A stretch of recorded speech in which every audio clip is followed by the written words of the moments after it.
tous. Nous sommes dimanche 6 novembre 2022. Vous êtes sur Bonferré Télévision, il est 21h. C'est l'heure de la grande édition d'information dominicale. Une édition d'information que nous ouvrons avec cette vaste opération de construction de classes en matériaux définitifs sur toute l'étendue du territoire national. Des classes qui seront construites sous le schéma de salles classiques mais aussi alternatifs. Le lancement officiel a eu lieu cette semaine. 2331 classes vont être construites dans un délai de 3 mois. Niamey, la capitale, devrait bénéficier de 690 classes toutes équipées. Les scolaires et les parents d'élèves se réjouissent du début de ce projet qui voit le jour grâce à un financement du budget national. Souleymane Ousmane a recueilli les réactions de ces derniers.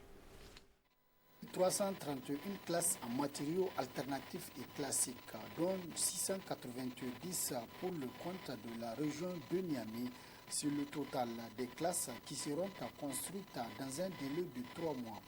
Le lancement national des travaux a eu lieu hier matin par le ministre en charge de l'éducation nationale ici à Niamey à l'école primaire Valimou. Au lendemain du début des travaux de construction, l'initiative est vivement appréciée par les acteurs éducatifs. Un premier bénéficiaire de ce lot de 2331 classes dont la région de Niamey bénéficie de 690, c'est bien nous. Parce que ces 690 classes seront équipées de tables-bancs et dans 90 jours, ou plus tard 3 mois, ces différentes classes-là seront disponibles et nos enfants seront vraiment loin de toutes les situations fâcheuses que nous avons connues les années antérieures. Et nous nous félicitons vraiment de cette initiative du gouvernement. Et la revendication ou l'une des revendications phares des SN, c'était de demander, c'était d'exiger à ce qu'on ait des infrastructures académiques. Le problème de ces infrastructures est criable au niveau en tout cas de tous les lycées, de tous les collèges et même des écoles primaires, même au-delà aussi. Et c'est vraiment un ouf de soulagement quand nous avions en tout cas appris la matérialisation de cet engagement que le ministre de l'Éducation nous avait pris. À travers cette initiative, les attentes des acteurs éducatifs, selon le président régional de l'association des parents d'élèves et étudiants. L'attente, elle est grande. En dehors de ces classes paillotes, nous avons ce qu'on appelle le plus souvent le mobilier. Parce qu'il n'y a pas seulement l'infrastructure. C'est vrai, l'infrastructure déjà c'est un grand pas. Mais au-delà de l'infrastructure, il nous faudrait avoir des murs, des toilettes, toutes les autres dispositions afin de mettre nos enfants dans les meilleures conditions de vie et de travail. Ce lancement intervient après une longue lutte des scolaires et parents d'élèves pour exiger des autorités l'accroissement des infrastructures académiques. Aussi, la réalisation de cette initiative sera certainement un ouf de soulagement pour l'ensemble des acteurs et bénéficiaires. Sur le total de 2331 salles de classe qui seront construites, 2055 seront en modèle alternatif et 276 salles de classe en modèle classique, le tout sur financement du budget national. Ouverture de la COP 27 à partir de demain 7 novembre 2022 en Égypte. Le continent africain sera présent à cette rencontre pour le climat où il sera question de faire le point du respect des engagements pris à l'occasion de la COP de Paris. Faible pollueur, l'Afrique formulera ses demandes en vue de s'adapter et combler les pertes et dommages liés au changement climatique engendré par les grands pollueurs. On fait le point dans ce sujet signé Balima Bourema. Cette 27e convention des partis sur le climat COP27 qu'abrite la ville balnéaire de Sharm el-Sheikh, plus de 200 pays discuteront sur les questions liées au réchauffement de la planète, les engagements pris aux dernières rencontres, notamment celle de Paris. C'est-à-dire la mise en œuvre de l'accord de Paris qui prévoit en tout cas, qui stipule le maintien de l'élévation des températures à 1,5 degré, donc qui suppose beaucoup d'engagement. Il y a aussi le respect du pacte de Glasgow l'année dernière à la COP 26, donc qui a accouché du pacte de Glasgow. Il est important de respecter cela et de voir comment améliorer. Il y a des discussions autour de la question du financement, la question de l'adaptation, mais surtout le point crucial, c'est la question des pertes et dommages. Et il y a l'émergence de la thématique au niveau de l'adaptation par rapport à l'agriculture. Participant seulement à environ 4% de l'émission de gaz à effet de serre, l'Afrique participera à cette rencontre avec une seule voix, selon Sani Ayouba. Nous sommes convaincus que depuis quelques années, le continent africain est en train de renforcer sa synergie pour véritablement parler d'une seule voix autour de cette COP. Et cette position africaine également a été en tout cas remise ou bien discutée au sein du groupe des pays les moins avancés, qu'on appelle le groupe G77 plus la Chine. Donc nous pensons qu'avec cette force, l'Afrique pourra en tout cas gagner gain de cause, comme on le dit, dans le cadre de ces négociations en termes de réparation, en termes de financement et surtout en termes de prise en compte, comme je l'ai dit, des pertes et préjudices. Pour sa part, Issa Garba, acteur de la société civile nigérienne, explique que le Niger doit profiter de cette rencontre.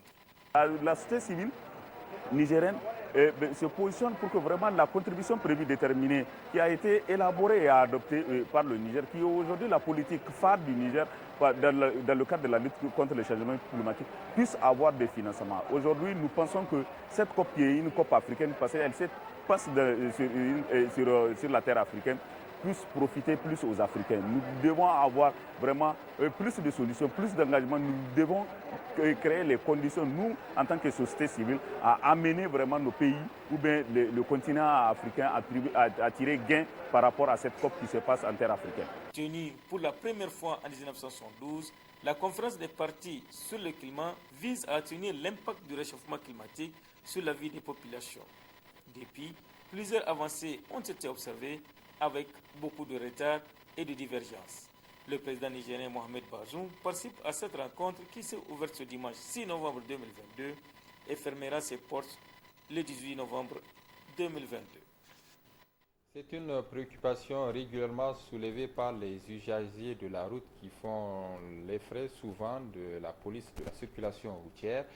Quel type de permis est nécessaire pour conduire les engins à 2 roues ou à 3 roues, notamment les tricycles? Youssouf Ouaïdara s'est intéressé au sujet. On suit son reportage. La moto est connue à Niamey sous l'appellation de Scort, puissance du moteur 200 cm3. Selon son propriétaire Mustapha, son permis de conduire catégorie B lui donne droit à rouler là-dessus. Ma moto a une puissance de 200 et je le prends avec mon permis catégorie B. C'est pour les véhicules, je sais. Donc je peux prendre une moto. Zanka Baba, lui, contrairement à Mustapha, conduit sa moto de 125 cm3 avec un permis de catégorie A. J'ai le permis catégorie A et je sais que c'est ce permis qui est dédié aux motos. Selon la législation nigérienne, 2 types de permis de conduire sont spécifiques aux motos. Pour tout vélomoteur, tricycle ou quadricycle, dont le cylindrée, comme je dis, la puissance est entre 50 cm3 et 125 cm3, vous avez la catégorie du permis qu'on appelle A1. Maintenant, le permis A, c'est le permis donc, pour les motos supérieures à 125 cm3. Et là, votre enfant, à partir de 16 ans, peut déjà faire ce permis-là, permis A. Et là également, il faut s'inscrire dans une auto-école, apprendre le code, passer le code au centre. Et cette fois-ci, contrairement au permis A1 où vous n'avez même pas besoin de faire la conduite, il faut nécessairement faire un test de conduite également au niveau du centre. Cependant, le permis catégorie B peut autoriser la conduite des motos dont la puissance du moteur ne dépasse pas les 125 cm3. Tout au plus, le permis B peut vous autoriser à conduire les motos inférieures à 125 cm3. Parce que là, vous n'avez pas à faire les tests de conduite. Mais dès que vous avez une moto dont la puissance est supérieure, le cylindrée est supérieur à 125 cm3, vous devrez faire un test de conduite. La confusion sur quel permis pour quelle moto est consécutive à l'ignorance des usagers sur les différents types de permis qui existent. Il revient alors aux auto-écoles d'intensifier la sensibilisation aux demandeurs du permis de conduire. Place à présent à la rediffusion de votre revue de la presse de tous les jeudis de Bonferré Télévision, la une des journaux. Excellente réception chez vous, bonsoir.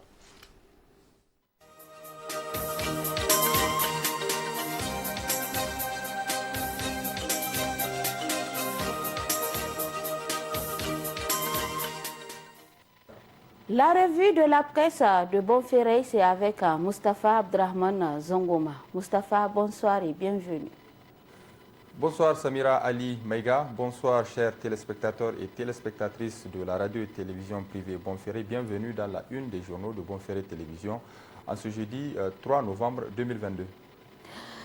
L'actualité de la presse écrite de cette semaine, c'est l'attaque terroriste de Tamou et la polémique qui continue sur le bilan de la riposte de l'armée nigérienne. Le Canard déchaîné titre à sa une « Bombardement du site de Tamou, le gouvernement sur une ligne de défense périlleuse ». La région de Tillabéri est ces jours-ci la partie du pays où les activités terroristes ont repris avec intensité. Coup sur coup, elle a essuyé 3 attaques qui ont occasionné, hélas, des victimes civiles et militaires. Parmi ces agressions, celle qui suscite actuellement une vive polémique au sein de l'opinion, c'est l'attaque au poste de police de Tamou dans le département de Saï, soldée par la mort de 2 agents de police. Le bombardement aérien du site d'orpaillage dans le cadre de la traque engagée contre les assaillants a occasionné plusieurs dizaines de morts, selon des informations ventilées sur les réseaux sociaux, contre seulement 7 morts et 24 blessés d'après le chiffre avancé par le gouvernement de la République du Niger, lequel gouvernement soutient qu'il s'agit d'une frappe chirurgicale ordonnée après confirmation que les éléments terroristes se sont repliés dans le site d'orpaillage après avoir commis leur forfait pour cacher des matériels militaires emportés à l'occasion de leur attaque sous des hangars bien identifiés. Le communiqué du ministre de la Défense nationale publié le 25 octobre pour donner la version officielle des faits et ainsi contrecarrer les rumeurs a davantage envenimé la polémique au lieu de l'atténuer, tout comme l'intervention du ministre de l'Intérieur qui a fait le déplacement de la localité avec une équipe de journalistes samedi pour compter le nombre de tombes et crier triomphalement que le gouvernement n'a pas menti aux Nigériens en disant que c'est seulement 7 morts que l'intervention militaire a occasionné. Le journal le souligne pour le rappeler, personne ne cherche à démoraliser nos soldats qui font un travail remarquable dans des conditions pénibles en vue d'endiguer le fléau terroriste qui endeuille régulièrement des familles nigériennes. Et le spectacle auquel s'offre le gouvernement dans la gestion de cette bavure est tout simplement ridicule. Pourquoi le gouvernement ne veut-il pas admettre les faits et reconnaître humblement qu'il y a eu bavure? C'est des choses qui peuvent arriver dans toute intervention militaire de cette nature, mais vouloir coûte que coûte faire avaler une couleuvre à l'opinion peut avoir l'effet d'un boomerang. Dans le cadre de la gestion de cette bavure, des voix se sont élevées ici et là pour demander la démission pure et simple du ministre de la Défense nationale. Il n'est pas évident que cette requête aboutisse dans un pays où la culture de la démission ne fait pas partie des mœurs politiques. En revanche, des enquêtes parlementaires indépendantes peuvent prospérer. Et s'il s'avère qu'il y a réellement eu massacre au cours de cette intervention, le gouvernement de la République du Niger ne manquera pas de prendre le ballon en pleine figure. C'est une certitude absolue. Le journal Niger Inter Hebdo, lui, est revenu sur la visite terrain du ministre de l'Intérieur sur le théâtre des événements, Hamadou Adamou Souley, qui affirme « Nous n'avons rien à cacher aux Nigériens ». Pour le décès de 2 policiers à la suite de l'attaque du poste de police de Tamou, aucune enquête n'est réclamée à leur nom et pourtant certaines organisations de la société civile se sont mobilisées pour qu'une enquête internationale soit diligentée pour faire la lumière sur la riposte de l'armée contre les terroristes, écrit le journal Niger Inter Hebdo de cette semaine. Tournons la page Niger. TLP, par exemple, fait monter les enchères en évoquant un inexplicable massacre de dizaines d'orpailleurs lors d'une opération de ratissage de l'armée nigérienne. Le M62, pour sa part, sans donner de preuves ou de chiffres exacts, parle d'orpailleurs qui seraient morts dans leur trou, d'autres auraient été enterrés dans les concessions du village de Tamou ou encore dans des champs. Sur les pas des organisations de la société civile qui leur sont proches, les parlementaires de l'opposition politique unis dans le groupe Zamzam Lumana réclament aussi des enquêtes, ce à quoi les partis politiques de la mouvance présidentielle ont réagi par une mise en garde de l'opposition politique et ses pantins de la société civile contre leur valse retour sur des questions réglées par l'Assemblée nationale depuis quelques mois. Le ministre de l'Intérieur, M. Amadou Adamou Souley, de retour des lieux de l'attaque, a indiqué que le président de la République l'a dit, les Nigériens sauront ce qui s'est exactement passé. Je crains fort que ces gens-là soient déçus. En tout cas, pour certains, nous n'avons rien à cacher. À l'épreuve des faits, les pourfendeurs n'ont pas pu démentir le communiqué du ministre de la Défense nationale faisant le bilan de l'attaque terroriste. Mieux, le ministre de l'Intérieur a apporté un démenti sans appel à ceux qui voudraient instrumentaliser la situation sécuritaire au Niger.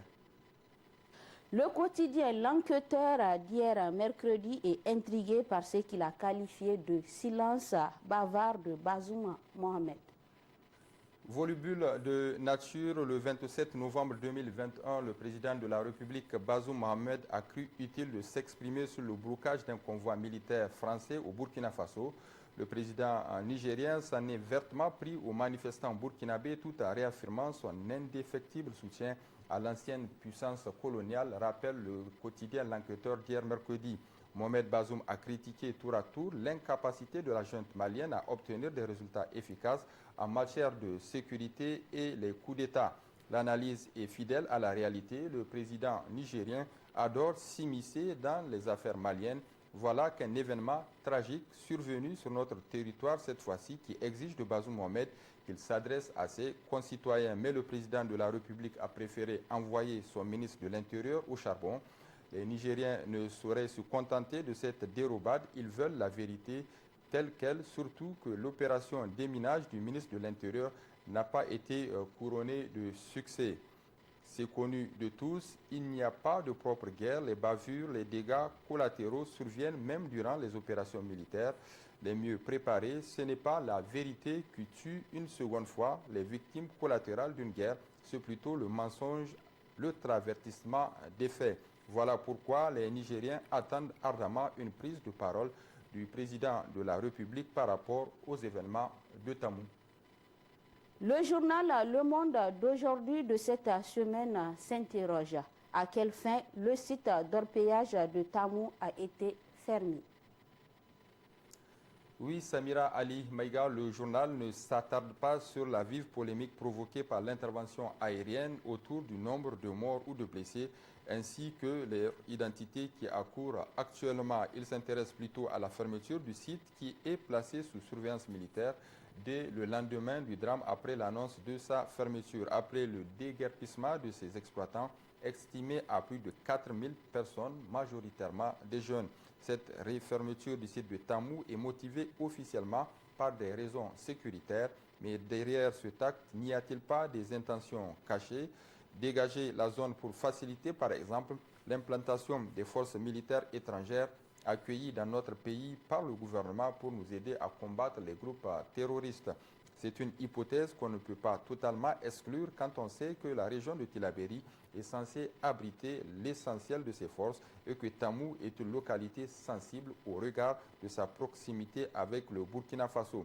Un autre atout de taille, selon le journal, c'est une zone réputée riche en ressources naturelles, dont l'or. Il faut donc faire place nette en procédant au déguerpissement du site et à sa fermeture au motif qu'il est clandestin. Proposition de loi en cachette portant indemnité des députés. Une flagrante violation de l'article 62 du règlement intérieur de l'Assemblée nationale. C'est le titre qui barre à la une du journal L'Éclosion de cette semaine. Nos députés ont transmis à l'Assemblée nationale une proposition de loi élaborée dans la plus grande discrétion portant rehaussement de leur indemnité et avantages. Le travail a été fait dans le plus grand secret. Personne à l'Assemblée nationale n'a eu vent de cette proposition de loi en dehors de ses initiateurs, pas même le personnel administratif qui gère la paperasse. Parmi les députés, aussi rares sont ceux qui étaient au parfum. Rappelle le journal L'Éclosion, à l'heure où le gouvernement demande des sacrifices aux pauvres citoyens en les imposant impitoyablement à travers le gasoil. Le voilà qui décide d'augmenter les avantages et indemnités de députés dont l'utilité même est contestée par bon nombre de Nigériens. Ainsi, à travers la proposition de loi, c'est un total de 1 650 000 francs CFA que chaque député devrait toucher à la fin du mois. Dans le même temps, un enseignant contractuel gagne 75 000 francs CFA, soit 900 000 francs CFA l'année, c'est dire moins que les frais mensuels de représentation et de restitution que gagne un député par mois. Des enseignants qui attendent la révalorisation de leur salaire et selon les sources du journal L'Éclosion, l'argument invoqué pour ne pas opérer la dite révalorisation, c'est un manque de ressources budgétaires. Ainsi, l'exécutif et le législatif s'entendent sur le dos du peuple pour se partager les maigres ressources mobilisées par ce dernier. Dans le même temps, le pauvre citoyen tire le diable par la queue, étouffé par une cherté de la vie jamais égalée, dans une pauvreté quasi endémique, à l'exception des tenants du pouvoir et des députés aussi. Et puis, Samira, pour boucler cette revue de la presse, voyons ce titre, le dernier, celui du journal L'Actualité, numéro 680, du 31 octobre 2022, qui a titré « Boubé style féroce, saison Teranga ». Mustafa Abdrahman, merci et à la prochaine, Inch'Allah. Merci Samira Ali Maïga. C'est la fin de votre édition d'information sur la télévision Bonferré. Merci pour votre fidélité. Prochain rendez-vous de la rédaction, c'est demain, Inch'Allah. Merci et au revoir.